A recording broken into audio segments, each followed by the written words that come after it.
ಸಮುದಾಯದ ಭಾವನೆಗಳನ್ನ ಸಚಿವರು ಈಗಾಗಲೇ ಸಚಿವ ಸಂಪುಟ ಸಭೆಯಲ್ಲಿ ಹೇಳಿದ್ದಾರೆ.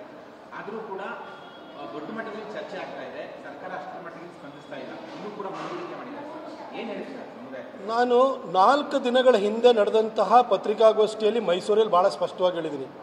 ಮಾನ್ಯ ಸಿದ್ದರಾಮಯ್ಯ ಸಾಹೇಬರು 16 ಬಜೆಟನ್ನು ಮಂಡಿಸಿದಂತಹ ವಿಶ್ವವಿಖ್ಯಾತ ಅರ್ಥಶಾಸ್ತ್ರಜ್ಞರವರು. ಅವರಂಥ ಇಕನಾಮಿಸ್ಟು ಬೇರೆ ಎಲ್ಲೂ ಸಿಗೋಕ್ಕೆ ಸಾಧ್ಯನೇ ಇಲ್ಲ. ಅವರಿಗೆ ಒಬ್ಬ ಅರ್ಥಶಾಸ್ತ್ರಜ್ಞರಾಗಿ ಅವರಿಗೆ ಕನಿಷ್ಠ ಜ್ಞಾನ ಆದರೂ ಇರಬೇಕು.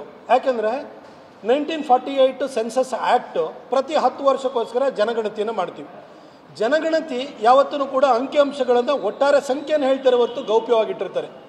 ಜನಗಣತಿಯ ಬೆನ್ನಲ್ಲೇ ಕೇಂದ್ರದ ರೂರಲ್ ಡೆವಲಪ್ಮೆಂಟ್ ಮಿನಿಸ್ಟ್ರಿ ಅಥವಾ ಗ್ರಾಮೀಣಾಭಿವೃದ್ಧಿ ಇಲಾಖೆ ಅಥವಾ ಸಚಿವಾಲಯ ರೂರಲ್ ಅಂದರೆ ಗ್ರಾಮೀಣ ಭಾಗದಲ್ಲಿ ಕೆಲವೊಂದು ಸರಿ ನಗರ ಭಾಗದಲ್ಲೂ ಕೂಡ ಸೋಷಿಯೋ ಎಕನಾಮಿಕ್ ಕ್ಯಾಸ್ಟ್ ಸೆನ್ಸಸ್ಸನ್ನು ಮಾಡಿ ಅಂತ ಹೇಳ್ತಾರೆ.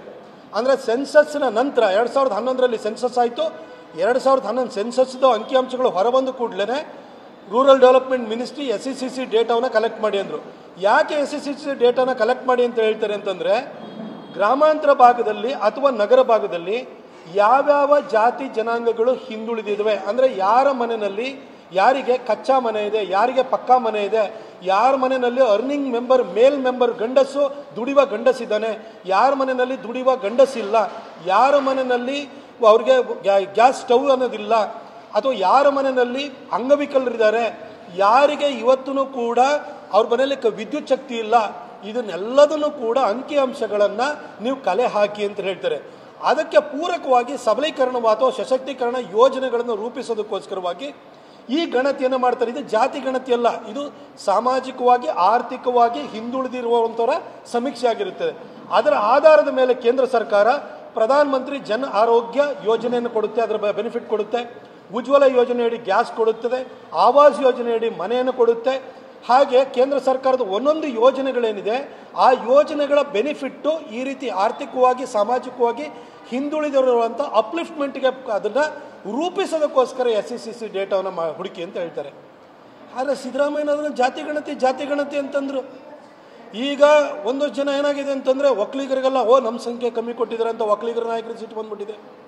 ಲಿಂಗಾಯತರಿಗೆ ನಮ್ಮ ಸಂಖ್ಯೆ ಕಮ್ಮಿ ಆಗ್ಬಿಡ್ತು ಅಂತ ಶ್ಯಾಮನವರು ಶಿವಶಂಕರಪ್ಪನವರಿಗೆ ಇದಾಗಿದೆ, ಅವರಿಗೆ ಇರ್ಸು ಮುರ್ಸಾಗಿದೆ.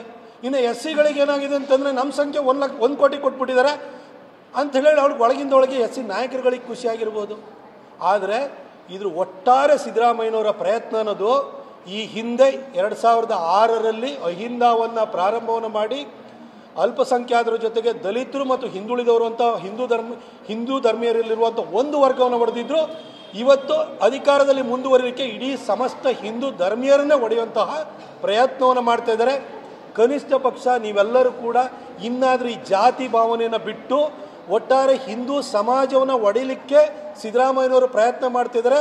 ಅವರ ಉದ್ದೇಶ ಗುರಿ ಚೇರ್ನ ಉಳಿಸ್ಕೊಳ್ಳುವಂಥದ್ದು ಅಷ್ಟೇ ಅನ್ನೋದನ್ನು ಅರ್ಥ ಮಾಡ್ಕೊಳ್ಳಿ. ಇವತ್ತಾದರೂ ನೀವು ಇನ್ನೂ ಕೂಡ ಗೌಡ, ಲಿಂಗಾಯತ, SC, ST, ನಾನು OBC, ನಾನು ಕುರುಬ ಈ ಮನಸ್ಥಿತಿಯಿಂದ ಹೊರಗಡೆ ಬನ್ನಿ ಅಂತ ನಾನು ಕೇಳ್ಕೊಳ್ತೀನಿ. ಸಿದ್ದರಾಮಯ್ಯನವರು ಅವರ ಕಾರ್ಯತಂತ್ರ ಏನಿದೆ ಅದು ಖಂಡಿತ ಎಲ್ಲರಿಗೂ ಅರ್ಥ ಆಗಿರುತ್ತೆ. ಆದರೆ ಜಾತಿ ಆಧಾರದ ಮೇಲೆ ಅಪಸ್ವರ ಎತ್ತಕ್ಕೆ ಹೋಗಬೇಡಿ. ಒಟ್ಟಾರೆ ಹಿಂದೂ ಸಮಾಜದ ಪ್ರತಿನಿಧಿಗಳ ಥರ ನೀವು ಮಾತಾಡೋವಂಥದ್ದನ್ನು ಕಲ್ತ್ಕೊಳ್ಳಿ ಅಂತ ಕೇಳ್ಕೊಳ್ತೀನಿ.